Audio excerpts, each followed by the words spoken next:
네, 안녕하세요. 네, 이렇게 비가 많이 오는데, 이렇게 많이 와주셔서 감사합니다. 다들 저희가 이 행사를 준비하면서도 많이 놀랬고, 또 아마 여러분들도 아마 많이 놀라셨을 것 같은데, 이렇게 많은 분들이 이렇게 이제 새로운 웹표준 기술인 HTML5에 관심이 많았나, 이렇게, 세상 많이 놀라운 이런 행사인 것 같습니다. 예, 그래서 아마 저희가 대략 한 2004년도, 5년도에 웹표준 커뮤니티 멤버들이 이렇게 국내에 이제 웹표준을 도입할 때, 모인 이후로, 다시 한번 또 이렇게 모일 수 있는 계기가 돼서 또 반갑고요. 또 여러분들하고 또 만나 뵙게 돼서 반갑습니다. 첫 번째 강의 주제는, 오늘 이후에 강사들이 할 주제를 사실은 종합적으로 이렇게 모아놓은 주제입니다. 그래서 편안하게 들으실 수 있도록 그렇게 준비를 했습니다. 그리고 이 HTML5 이슈를 사실은 이제 많은 분들이 이렇게 얘기를 하고 또 그렇기 때문에 여러분들도 많이 궁금하실 것 같습니다. 그래서 오늘 좀 그런 의문점이라든지 이런 것들을 해결할 수 있는 그런 자리가 됐으면 좋겠습니다. 그래서 뭐 사실 우리가 이런 얘기를 들었던 가장 대표적인 분이 이제 사실은 어도비 스티브 잡스 아저씨인데요. 이 스티브 잡스 아저씨와 이 빌 게이츠의 대화를 잠깐 한번 보시겠습니다. HTML5인데 틀렸네요. 예. 재미가 없죠. 예. 이게 워낙 울고먹은 주제라서. 사실은 지금 어도비하고 애플에서 이런 HTML5 이슈에 대해서 서로 이렇게 날쌘 공방을 벌이고 있죠. 애플에서는 이제 아이폰에 플래시를 제공하지 않으니까 HTML5 기술을 써라 라고 얘기를 하고 있고, 플래시는 이제 나름대로 어도비에서 이제 대응을 하고 있고, 그러니까 사실 이런 주제들 때문에 사실 많은 그런 많은 공방들 때문에 사실 옆에서 보고 있는 개발자들은 정말 좀 뭐랄까요, 좀 마음의 평화를 못 얻는다고 할까요? 다들 불안하고, 왜 이런 논쟁이 벌어지고 있나, 이런 이제 아마 의문이 많이 드실 것 같습니다. 도대체 HTML5가 뭐길래 사람들이 이렇게 많이 기사에도 나오고 이 스티브 잡스랑 이런 어도비에서 이렇게 난리를 치나, 예, 그렇게 하는데, 저희가 이 자리를 마련한 거는 사실은 우리가 이 마음의 평화를 얻기 위해서입니다. 그래서 개발자들이 이 웹표준 기술에 대해서, 새로 나온 웹표준 기술에 대해서 정확하게 알고, 정확하게 또 사용하고 할 수 있도록 하기 위해서 이 자리를 마련했고요. 저희가, 과거에, 굉장히 많은 웹표준 기술들이라든지 또는 이런 것들이 나올 때 있었던 많은 비용들이 있었어요. 소통이라든지 서로 간에 어떤 공감대가 형성이 되지 않아서 생겼던 많은 그런 부분들을 좀 이 자리에서 조금 해소할 수 있으면 도움이 될 것 같습니다. 그래서 첫 번째로 제가 말씀드리고 싶은 것은 이제 HTML5가 도대체 언제부터 왜 시작됐는지라는 부분에 대해서 이제 우선 먼저 말씀을 드리려고 하는데요. 잘 아시겠지만 제가 지금 PT가 좀 잘못되네요. 잠시만요.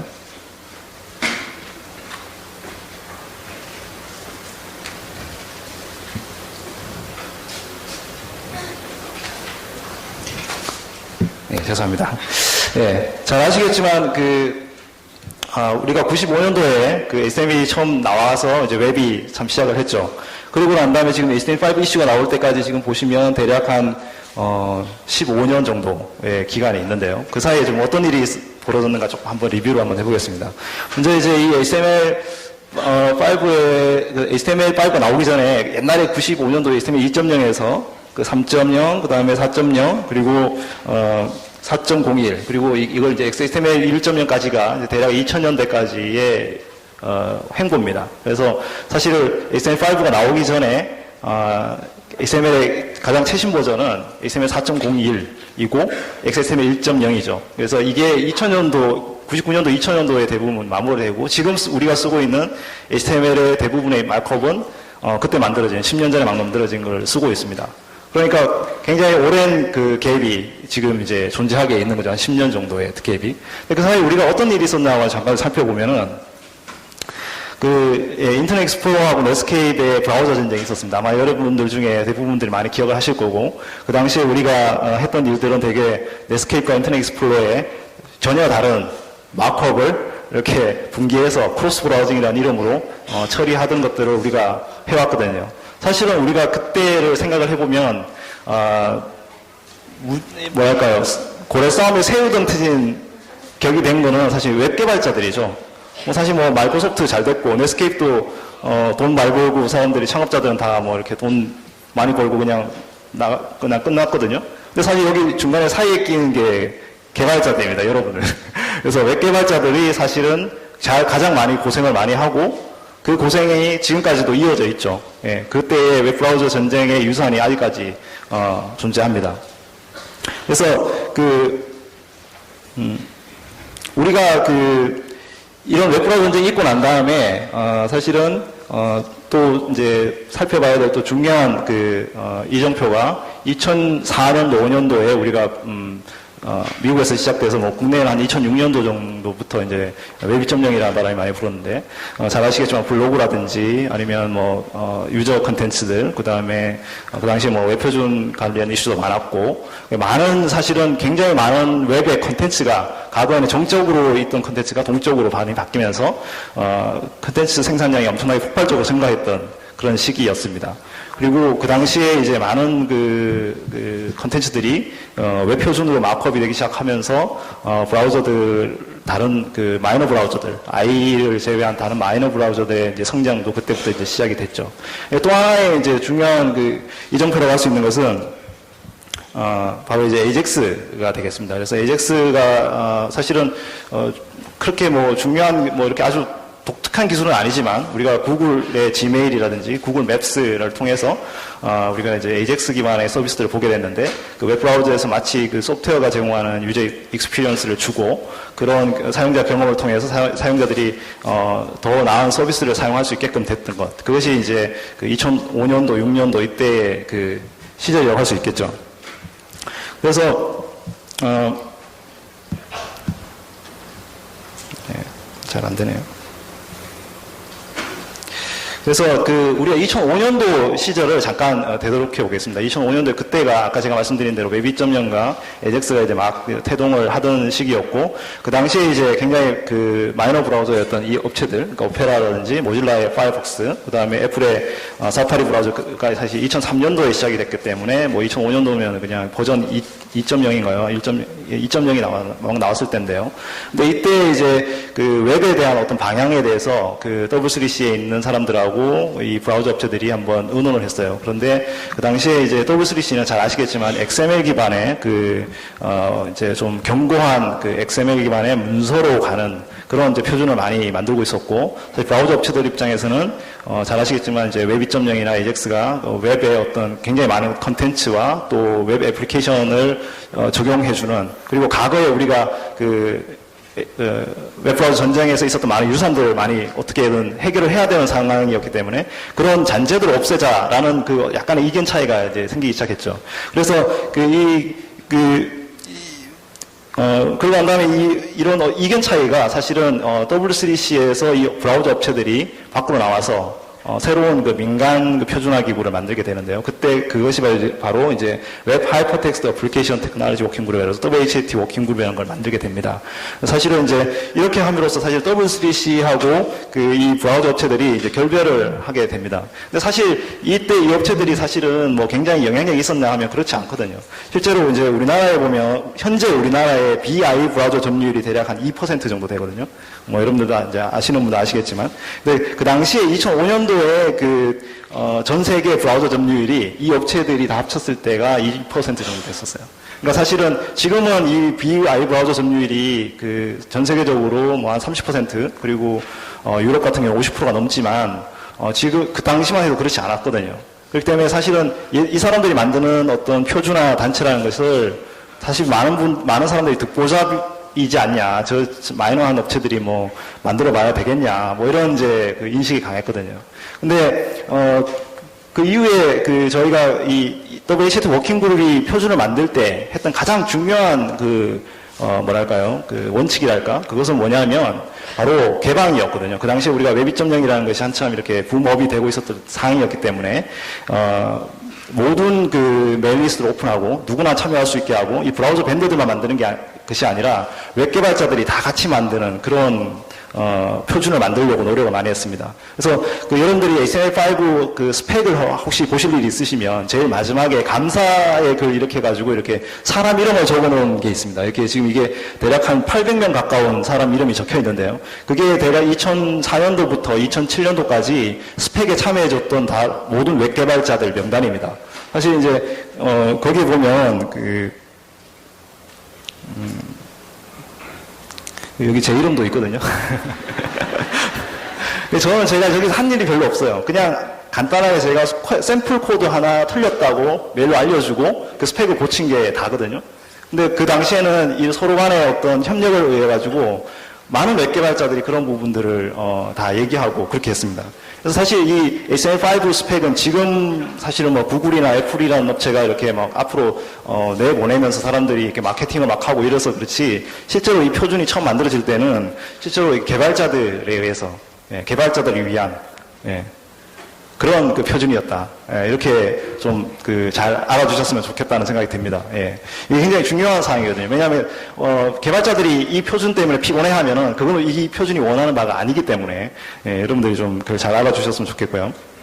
그래서 2006년도에 이 표준안을 그래도 팀 버너스리가 이제 밖에서 보고 있자니 쟤들 하는 것이 좀 어느 정도 맞겠다 이렇게 생각을 했어요. 그래서 2006년도 10월 달에 자기 블로그에다가 Reinventing HTML이라는 글을 쓰면서 HTML 작업을 다시 시작하겠다. 10년 만에, 거의 10년이 아니라 6, 7년 만에 HTML 워킹 그룹 다시 이제 작업하겠다고 생각을 하고 2007년도에 HTML 워킹 그룹이 다시 만들어집니다. 2007년 3월 달에 만들어지면서 그 당시에는 이제 많은 브라우저 업체들 다 참여하게 되고요.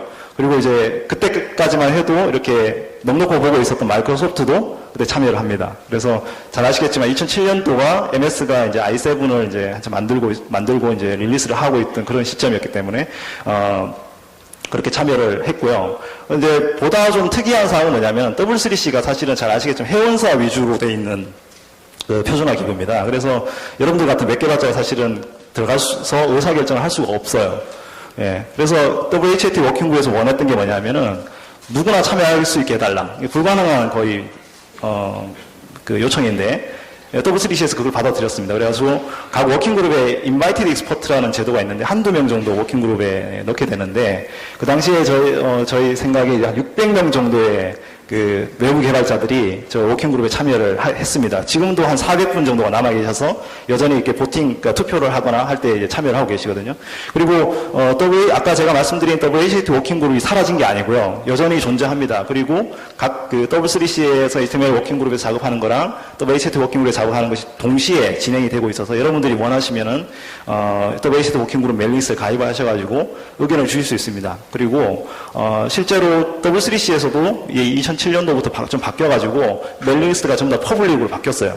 그래서 여러분들이 W3C의 메일리스트도 받아보려고 하시면 가입하셔서 받아보실 수 있습니다. 그래서 이게 굉장히 W3C도 이번에 많이 바뀌었고요. 이런 요인 때문에. 그래서 웹이 조금 더 개방되고 이렇게 오픈될 수 있는 그런 장이 됐다. 이게 그런 기회가 됐다고 볼 수 있겠습니다.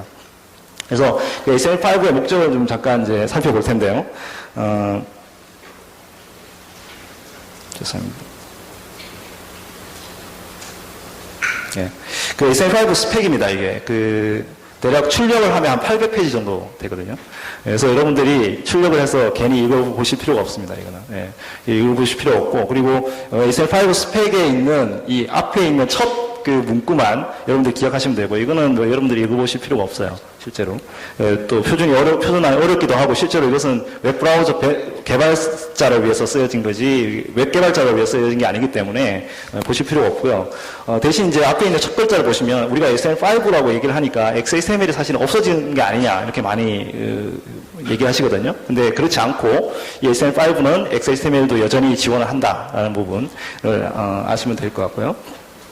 그 다음에 이제 두 번째는, 여기 앞에 있는 단어 중에 이제 보캐브러리라는 단어가 있거든요. 여러분들이 보캐브러리라는 단어라는 게 어떤 건지 아시겠지만, 이제 사전에 어떤 용어의 용법들을 이제 설명해 주는 단어잖아요. 그래서, HTML5 웹 표준에는 그 마크업에 대해서 상세한 설명이 있습니다. 그래서 어떻게 써야 되고, 아니 어떤 식으로 써야 되고, 개발자들은, 웹 브라우저 개발자들은 어떤 식으로 구현을 해야 된다. 이렇게 아주 상세하게 적혀 있어요. 그래서 그런 부분들이 다 이제 존재하고 있고요. 과거의 웹 표준에는 사실 그런 게 없고 그냥 이렇게 스펙만, 이렇게 마크업의 스펙만 나열되어 있었는데 구현하는 방법까지 다, 용법까지 다 적혀 있습니다.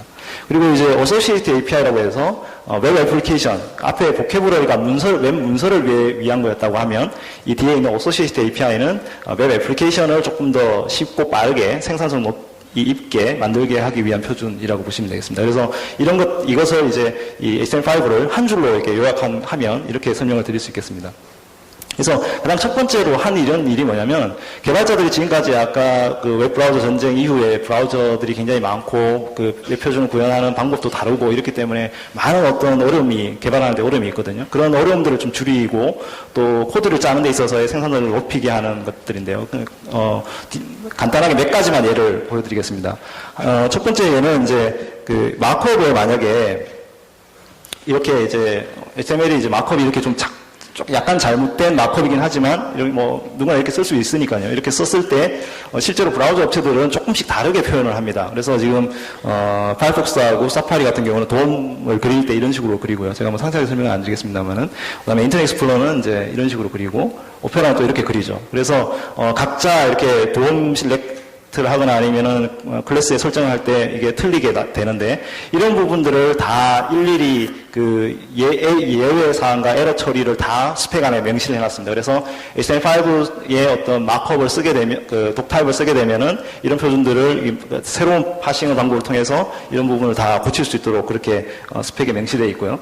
그리고 우리가 이제 기존에 굉장히 많은 한 30가지 넘는 독타입 그 중에 또 뭐 많이 쓰는 건 5가지 정도의 독타입이 있고 각각에마다 구현 렌더링 엔진이 다 다르고 구현 엔진이 다른데 이제 이것들을 다 없애고 이렇게 편리한 이렇게 하나의 독타입을 쓰면 모든 브라우저가 이제 거의 같은 구현을 제공해준다라는 부분들이 이제 좀 달려진 부분입니다. 그리고 우리가 이제 구조적 마크업에서 우리가 DIV를 많이 쓰잖아요. 테이블 디자인을 던지고 우리가 CSS 레이아웃을 넘어갈 때 이런 식의 이제 방법을 통해 가지고 이제 쓰고 있는데 실제로 우리가 이 마크업을 만들 때 이 클래스 네임이랑 아이디 네임이 브라우저 웹 페이지에서 얼마나 많이 쓰이고 있나를 조사를 해가지고 가장 많이 쓰는 게 뭐 푸터, 메뉴, 뭐 타이틀, 스몰 이렇게 많이 쓰이는데 그런 것들을 가지고 이렇게 마크업을 만들었습니다. 그래서 아까 div id 이꼴 헤더 이렇게 적는 것보다는 헤더 이렇게 적으면은 거의 개발 생산성이 30%는 날코딩 하시는 분들은 아마 줄 것 같은데 예, 그런 이제 그런 식으로 이렇게 만들어져 있고요.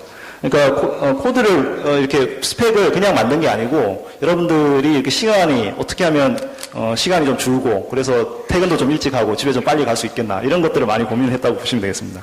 그래서 그 중에 또 하나 대표적인 게 이제 웹폼 컨트롤인데요. 웹에서 우리가 웹폼을 만들 때 여러 가지 속성들을 지원을 해줍니다. 그래서 뭐 타입이 데이트 타임이다라고 하면은 저걸 입력할 때 브라우저가 네이티브하게 달력을 표시를 해줍니다. 우리가 만약에 달력을 뭐 만든다고 하면은 또 자바스크립트로 뭐 또 해가지고 뭐 하루 이틀 좀 밤새가지고 만들어야 되는데 이제 이런 것들을 브라우저에서 네이티브하게 할 수 있죠. 그리고 이제 넘버 같은 것도 하면은 이제 숫자만 들어갈 수 있어요. 저기는 이제 문자 같은 거 못 들어가고 숫자만 이렇게 들어가고 위아래 컨트롤 넣어서 이렇게 해주는 게 있고요. 그 다음에 레인지 타입을 쓰면은 이제 레인지 부분 이렇게 우리가 슬라이드 바를 이제 줄 수 있고요. 그 다음에 이메일이란 타입을 쓰면은, 여러분들 우리가 이제 항상 폼 서밋을 하고 나면은 이메일에 값이 들어갔는지, 뭐, 골뱅이가 있는지, 점이 있는지 항상 확인하는 그런 코드를 짜게 되는데, 그런 코드를 짜지 않더라도 브라우저에서 실제로 그냥 바로, 네이티브하게 유효성 확인을 해줍니다. 그래서 이런 것들이, 그 개발자들한테 또는 뭐, 일반적인 웹 저작을 하는 사람들한테도 굉장히 도움이 되죠. 그래서 이런 굉장히 다양한 웹 컨트롤이 지금 돼 있고 브라우저들이 지금 현재 이 부분을 구현을 하고 있어서 올 연말쯤 되면은 가장 최신 브라우저들에서는 다 적용이 될 걸로 보여집니다. 그리고 이제 두 번째로는 이제 좀 더 리치한 애플리케이션을 만들기 위한 이제 방법인데, 우리가 이제 구글 맵이라든지 아니면 뭐 다음 맵이라든지 이런 걸 통해서 사실은 과거에는 경험하지 못했던, 뭐 과거에 액티브엑스를 통해서는 경험을 했던, 예, 그런 이제 그 유저 경험을, 사용자 경험을 지금 이제 우리가 웹에서 할 수 있잖아요. 근데 이런 것들을 조금 더 잘하게 하기 위한 그런 표준들인데요. 예를 들어 이제 HTML5 비디오입니다. 그래서 HTML5 비디오는 사실 브라우저에서 그 비디오 코덱을 네이티브하게 지원해서 플러그인 없이도 동영상이 재생할 수 있게 해주는 거죠. 그래서 과거에는 동영상이 플러그인 안에 이렇게 항상 갇혀 있었잖아요. 그래서 공유를 하고 싶어도 뭐 플러그인을 카피 앤 페이스트 해야 되고 뭐 이런 이제 어려움이 있었는데 지금은 이제 과거에 뭐 저작권이라든지 아니면 뭐 그 트래픽 이슈가 별로 없이 공유가 더 목적인 그런 동영상들이 더 많아졌습니다. 그래서 지금은 웹의 거의 컨텐츠 일부가 됐기 때문에 이런 동영상들을 실제로 네이티브하게 브라우저에 제공을 하고 또 이것들을 통해서 또 저장도 할 수 있고 쉐어도 할 수 있는 그런 웹의 특징을 멀티미디어에서 쓸 수 있다라는 부분들이 큰 장점이 되겠습니다.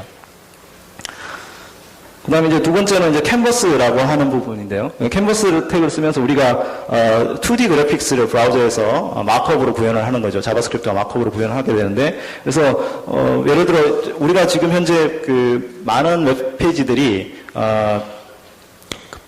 플래시로 그 메뉴 내비게이션이라든지 아니면 메인 배너라든지 광고라든지 이런 것들을 많이 하고 있는데, 사실은 그런 부분들이 플러그인을 통해서 지원하지 않아도 이런 그 캔버스라든지 이런 걸 통해서 제공을 하고, 이렇게 함으로써 이제 더 깔끔한 마크업을 하게 되고요. 또 제가 보기에 이제 플래시 개발자들이 조금 더 창의적인 일들을 하는데 좀 집중할 수 있지 않을까. 사실은 플래시 개발자들이 하고 있는 일들 중에 좀 더 자기가 더 잘할 수 있는 일을 집중할 수 있게 해주는 역할 분담을 해줄 수 있는 또 기능이라고 생각이 들거든요. 그래서 이런 부분들이 또 이제 지원이 되고 있고요.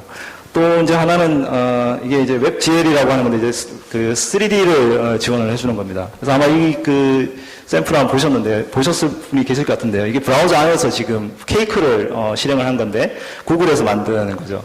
그래서 뭐 HTML5에 이제 오디오, 비디오, 그 다음에 캔버스, 그 다음에 3D 엔진들 이런 것을 넣어가지고 실제로 이제 케이크를 구현을 했는데, 사실은 뭐 이렇게까지 복잡한 거는 뭐 만드는 게 그렇게 중요한 건 아닌 것 같아요. 근데 이제 이런 것까지 가능하다라는 것을 보여준 거에서는 굉장히 좀 재밌게 생각을 하고요. 실제로는 이런 이제 그 애플리케이션보다는 지금의 애플리케이션을 조금 더 낫게 만드는 애플리케이션이 더 중요하겠죠.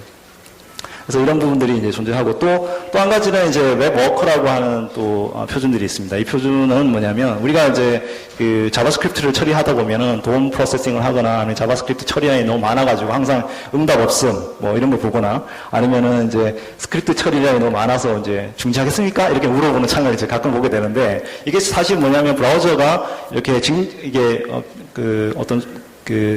자바스크립트 실행하는 순서가 병렬적이지 않기 때문에 너무 많은 것을 처리하기 때문에 그렇거든요. 그래서 그런 것들을 이제 병렬적으로 처리할 수 있게끔 해주는, 그래서 웹 애플리케이션의 속도를 조금 더 높여줄 수 있는 그런 것들이 이제 포함되어 있습니다. 그러니까 제가 지금 말씀드린 것은 이제 HTML5의 그 마크업과 문서화 애플리케이션의 극히 일부분을 제가 말씀을 드린 거고, 이제 간단한 예로서 이제 설명을 드리는 거라고 보시면 되겠습니다. 그래서 실제로 우리가 이제 HTML5라는 것이 뭐 도입이 되면은 개발이 어떻게 바뀔 것인가 이런 것을 조금 한번 예상을 해볼 수가 있을 것 같은데요. 우리가 뭐 여러분들 90년대 초반에 그 개발을 해보신 분들은 아마 이 그림을 보시면 아마 굉장히 그 감회가 새로우실 텐데, 과거에 우리가 이제 인터넷에서 그냥 DB에 있는 데이터를 그 CGI로 통해서 여기 보면 마크업이랑 뭐 프로그램 코드가 다 섞여 있는 그런 코드로 이제 프로그램을 짰었거든요. 이제 그러다가 이제 2000년도 중반에 그 백핸드 개발단에 그 MVC 프레임워크라는 것들이 생겼어요. 뭐 예를 들어 뭐 단넷이라든지 스프링이나 스트러치 같은 거 생기면서 이 DB와 템플릿과 소스 코드 컨트롤러가 이렇게 분리된 개발을 하게 돼서 이제 개발자들이 역할 분담이 많이 됐죠. 그래서 실제로 우리 프론트엔드에서 개발하시는 개발자들은 실제로 이 뷰단의 개발을 되게 하게 됐습니다. 그래서 이 그 뷰단의 개발을 하다 보니까 이제 우리 똑같이 모델 뷰 컨트롤러랑 비슷하게 구조와 표현과 동작을 분리하는 그런 이제 그 방법을 사용하기 시작했고요. XHTML과 CSS 레이아웃과 돔 스크립트를 통해서 웹표준 우리가 2002년도부터 2004년도, 5년도까지 이런 그 표준안이 이제 형성이 되고 그 뒤에 이제 많이 도입이 되기 시작했죠. 그래서 이제 우리가 웹 2.0 시대가 되면서 AJAX라는 게 도입이 되면서 그 웹 서비스의 형태가 많이 바뀌었습니다. 그래서 지금은 보면은 이 백엔드가 모델 뷰 컨트롤러가 똑같지만은 실제로 데이터는 일부, 그러니까 HTML이랑 CSS랑 자바스크립트가 그 데스크탑으로 와 있고, 그 한번 오면은 그 다음에 데이터를 이게 AJAX 기반의 애플리케이션들 같은 경우에는 어떤 펑션들을 콜을 할 때, 이 뷰 단에 어떤 데이터를 콜을 하게 됩니다. 그래서 뭐 주소록에 주소 데이터를 가져와라. 이렇게 하면 주소 데이터를 가져와서 돔을 이렇게, 바꿔주는 식으로 해서 이제 자바스크립트가 이제 해가지고 이 애플리케이션 돌아가요. 구글 맵도 그렇고, 뭐 지메일도 그렇고 다 이제 그런 이제 형식으로 이제 진행되고 있죠. 그래서 뭐 이런 뭐 jQuery라든지 루비 온 레이즈 같은 것들이 더 많이 이제 쓰여지게 됐습니다. 예, 이게 지금 현재 어떤 웹 애플리케이션의 모양이라고 볼 수 있는데요. 그럼에도 불구하고 지금의 현재 모습의 가장 큰 문제는 서버하고 이 브라우저가 이렇게 아직도 디펜던시가 걸려 있습니다. 이게 의존적으로 서버에 항상 데이터가 갖고 오지 않으면 웹페이지가 웹서비스가 제공이 되지 않죠. 그래서 그 HTML5에서는 이 부분을 완벽하게 해결하기 위해서 서버하고 독립적으로 이 서비스가 구성이 될 수 있도록 오프라인 기능이 탑재가 되고, 그 다음에 오프라인에서 웹 데이터가 웹 서비스를 통해서 데이터가 오지 않더라도 이 웹페이지랑 이런 걸 배포해가지고 애플리케이션이 구동될 수 있게 만들었습니다. 그래서 뭐 여기 점선으로 되어 있는 것이 이제 오프라인 상태일 때도 돌아간다라는 거죠. 지금도 아직까지 이제 오프라인 기능으로 돌아가는 게 많이 있는데요. 그것을 제공해주는 가장 이제 대표적인 게 이제 HTML5와 이제 CSS3를 통해서 이제 스트럭처하고 프레젠테이션 영역을 이제 하고요. 그리고 이제 앱 캐시라는 부분들이 뒤에 이제 설명하시겠지만 앱 캐시라는 부분이 있어서 이 컨텐츠들을 오프라인에서도 배포할 수 있도록 해주는 캐싱 서비스를 제공을 해줍니다. 그리고 여기 백엔드만 있는 데이터베이스를 프론트엔드에도 브라우저들이 네이티브하게 탑재를 해서 필요하면 이 브라우저에 있는 데이터베이스에다가 데이터를 저장하고 다시 갖고 올 수 있는 웹 스토리지라든지 웹 데이터베이스 기능을 제공을 해줍니다. 그리고 이제 플러그인 기능을 대체할 수 있는 뭐 캔버스라든지 아까 이제 제가 잠깐 소개해드린 이제 웹GL 같은 것들이 이제 제공이 되고 있고요. 그 다음에 이 통신 기능을 조금 더 쉽게 할 수 있게 하기 위해서 이 웹소켓 같은 것이 되고 있고, 그 다음에 자바스크립트의 어떤 유저 익스피리언스를 넓히기 위해서 실렉트 API라든지 뭐 지오로케이션이라든지 드래그 앤 드랍 이런 것들이 이제 제공이 되고 있습니다. 조금 속도 안 내리죠. 그래서 사실은 HTML5의 어떤 변화가 앞으로 웹 개발에 있어서 굉장히 많은 변화를 가져올 것 같다라는 생각이 듭니다. 아마 여러분들이 오늘 세션을 다 보시면 그런 부분에 아마 조금 더 많은 이해를 하실 수 있을 것 같고요. 사실 이제 뭐 HTML5 이제 공부를 해야 되면 뭐 어떻게 시작을 해야 되나 이렇게 좀 의문이 있으실 텐데, 실제 우리가 HTML5인 것과 아닌 것을 좀 나눠 볼 필요가 있습니다. 실제로 지금 HTML5라는 것을 너무 광범위하게 얘기를 하다 보니까 사실 HTML5를 마크업이 아닌 다른 API까지 포함을 해서 쉽게 이제 설명하기 어렵거든요. 그래서 올해부터 W3C에서 HTML5에서 워킹그룹을 작업하는 것과 그 다음에 그것을 애플리케이션으로 쓸 수 있게끔 하는 표준안을 분리해서 지금 이제 작업을 하고 있고요. 그래서 HTML5 워킹그룹에서 작업하고 있는 것들은 대개 마크업과 문서에 대한 부분들, 그 다음에 컨텐츠를 이제 표시하기 위한 부분들을 이제 작업을 하고 있고요. 웹 애플리케이션 워킹그룹이라는 것이 이제 있어서 그 워킹그룹에서는 이제 제가 말씀드린 아까 API들, 자바스크립트 API들을 이렇게 작업을 하고 있습니다. 그래서 여러분들이 어떤 개발에 관심이 있느냐. 일단 문서 마크업에 조금 더 생산적인 문서 마크업에 관심 있으시면 이제 마크업이라든지 아니면 뭐 여기 RDFA라든지 마이크로 데이터 같은 어떤 컨텐츠 표현이라든지 이런 데 좀 더 공부를 하시면 좋을 것 같고, 그 다음에 이제 여러분들이 좀 자바스크립트라든지 애플리케이션의 개발에 관심이 많으시면 이런 이제 뒤쪽에 있는 API들, 이런 API들을 좀 더 이제 차곡차곡 보시면은 도움이 되실 것 같습니다. 그래서 아마 오늘 행사에서는 이 부분들 다 어느 정도 커버해서 이제 설명을 드릴 예정입니다. 뭐 어렵지 않게 설명을 드리려고 하고요. 이제 사실은 아까 제가 말씀드린 대로 이 HTML5 스펙은 여러분들이 읽으실 스펙이 아니에요. 그래서 읽지 않는 것이 정신건강에 아주 편하시고, 오히려 이제 이 스펙 말고 옛날에 W3C의 가장 큰 문제가 뭐냐면은 스펙을 어렵게 만든 게 문제거든요. 그래서 개발자들 좀 읽기 쉽게 하기 위해서 개발자들 읽기 쉬운 스펙들을 많이 만들어 놨어요, 지금. 그래서 이 HTML5와 HTML4의 차이점이라는 스펙이라든지, 그 차이점에 대한 강의는 아마 다음 강의에서 아마 많이 해줄 것 같은데요. 그리고 이제 어스 어디션에 대해서 마크업을 하시는 분들을 위해서 따로 또, 이렇게 따로 빼가지고 이제 정리를 해놓은 또 스펙도 있습니다. 그래서 이런 부분도 이제 참고해 주시면 도움이 될 것 같고요. 그리고 이제 그 웹사이트들 몇 개 소개해 드릴 텐데요. 아마 많은 분들 알고 계실 겁니다. 그래도 이제, 소개해 드리면 이제 html5.doctor.com이라는 사이트가 이제 마크업 부분에서 굉장히 많은 정보를 갖고 있는 사이트입니다. 그리고, 저희가 KR을 붙여서 지금 한글화 작업을 하고 있거든요. 그래서 조만간 오픈을 할 예정인데, 이 사이트를 좀 이제 마크업 하시는 분들 참고하시면 되고요. 그 다음에 HTML5 이 문서가 지금 당장이라도 쓸 수가 있습니다. 여러분들이 마크업을 하고 싶으시면 당장 쓸 수 있는데, 그런 html5 갤러리.com이 그런 사이트를 모아놓은 겁니다. 옛날에 우리가 CSS 레이아웃으로 그 사이트 디자인된 거 모아놓은 웹표준 사이트 이런 목록 있고, CS 젠가든이라는 이런 거 있었잖아요. 그런 것처럼 이렇게, 갤러리.com을 해서 모아놓았고요. 이런 사이트도 보시면 되고, 그 다음에 HTML5 테스트.com에서 브라우저들 사이에 얼마나 많은 HTML5 펑션들을, 기능을 제공하고 있느냐라는 것을 테스트할 수 있는데, 이게 300점 만점에 지금 이제 얼마 전에 제가 테스트를 해본 거거든요. 근데 이제 문제는 이제 아직까지 인터넷 익스플로러가 이제 27점이라는 건데, 근데 어제 제가 해보니까 i9 같은 경우에는 86점 정도 되더라고요. 아마 연말에 정식 버전이 연말이나 내년 초 정도에 정식 버전이 나오게 되면 더 열심히 하지 않을까 싶습니다. 지금 HTML5 굉장히 열심히 하고 있기 때문에, 마이크로소프트가요.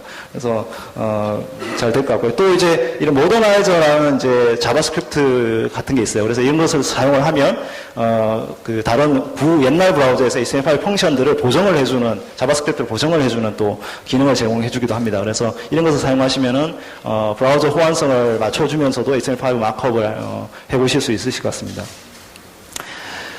그리고 예, 이게 잘 안 넘어가네요. 예, html5demos.com이라는 사이트가 있거든요. 그래서 아까 보여드린 그런 자바스크립트 데모들 이런 것들 이제 보실 수 있고요. 그리고 html5rocks.com이라고 얼마 전에 오픈한 건데 이제 구글에서 만든 겁니다. 예, 요즘 보시면 딱 스타일이 보시면 아시게 html5x.com입니다, 되게. 그래서 이 사이트도 보시면은 이제 좀 도움이 되실 것 같습니다.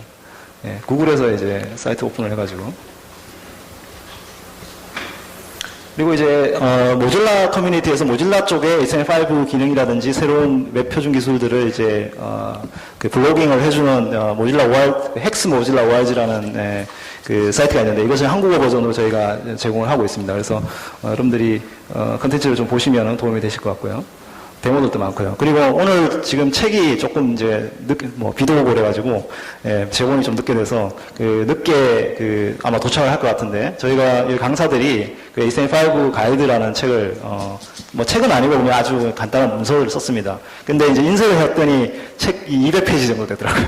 그래서 뒤에 이제 웹표준 접근성 가이드까지 합쳐가지고 한 300페이지 정도 되면 아마 될 것 같은데, 여러분들이 가실 때 가져가셔서 보시면 될 것 같습니다. 왜 그러면 사실 이 책이 저희가 팔려고 하는 게 아니라 이렇게 공유해서 만들어서 여러분들하고 같이 정보를 공유하기 위해서 이렇게 크리에이티브 커먼즈로 배포를 하게 될 것 같고요. 오늘 아마 오후에 제가 배포를 하게 될 것 같습니다. 그래서 지금 책이 굉장히 많이 나오고 있어요, 실제로. 공부를 하시는 분들이 많으신지, 국내 책도 많고요. 그래서 이런 책을 공부하시기 전에 저 가이드가 여러분들의 지적 어떤 호기심이나 이런 것을 충족할 수 있는 어떤 방아쇠 역할을 해줄 수 있으면 좋겠다, 그런 생각이 들어서 저희가 준비를 했으니까 나중에 갖고 가셔서 이렇게 많이 이용을 해주시면 될 것 같습니다.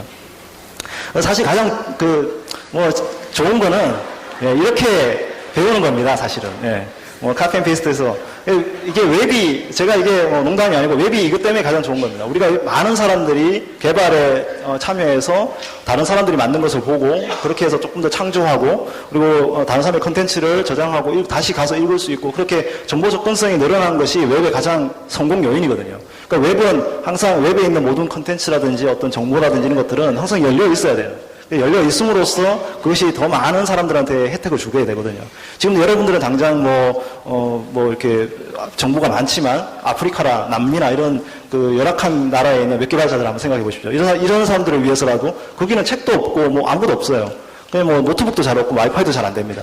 그런 사람들을 위해서 그러면 어떻게 할 수 있을까? 웹에다 더 많은 정보를 오픈하는 것이 그래서 그런 사람들 돕는 길이거든요. 그래서, 우리가 이런 웹의 정신들을 잘 이렇게 생각을 하고 웹을 개발하면은 좋겠다. 그래서, 이것이 웹의 가장 큰 장점이 아닌가 생각이 듭니다. 그리고 오늘 뭐, 커뮤니티들이 많이 이제 뭐 자원봉사도 하고 지금 이제 뭐 굉장히 많은 준비를 많이 했거든요. 그래서 이 커뮤니티에도, 국내에도 웹표준 관련 커뮤니티가 굉장히 많이 있거든요. 그래서 여러분들이 이 커뮤니티 하나하나를 이제 보시고 참여를 하셔가지고 이제, 이렇게 작은 모임이나 스터디에도 참여하셔도 도움이 되고요.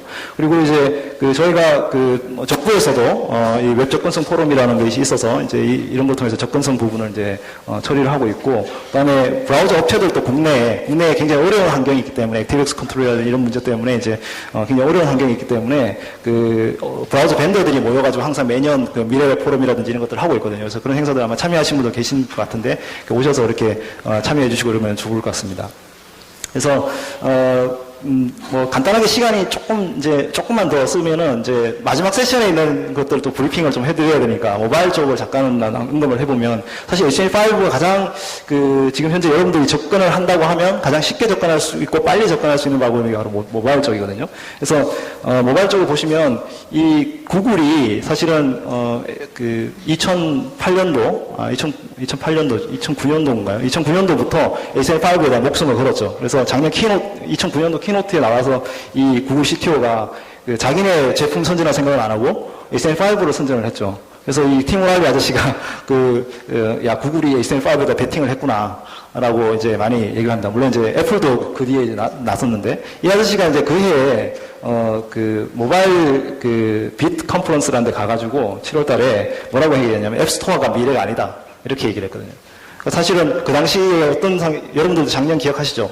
앱으로 대박 터진 개발자들 때문에 우리 마음이 또 이렇게 평안을 못 느끼고, 야, 또 집에 내가 왜 이렇게 또 살아야 되나, 이렇게 그런 생각을 많이 하고 그랬는데, 사실은 그 당시에 이 아저씨가 앱스토어가 미래가 아니다. 결국은 웹으로 우리가 서비스를 만드는 것이 더 많은 사람들한테, 더 많은 개발자들이 또 더 많은 사람들한테 도움을 주는 것이, 사실 앱으로 돈 많이 버는 사람 별로 없거든요.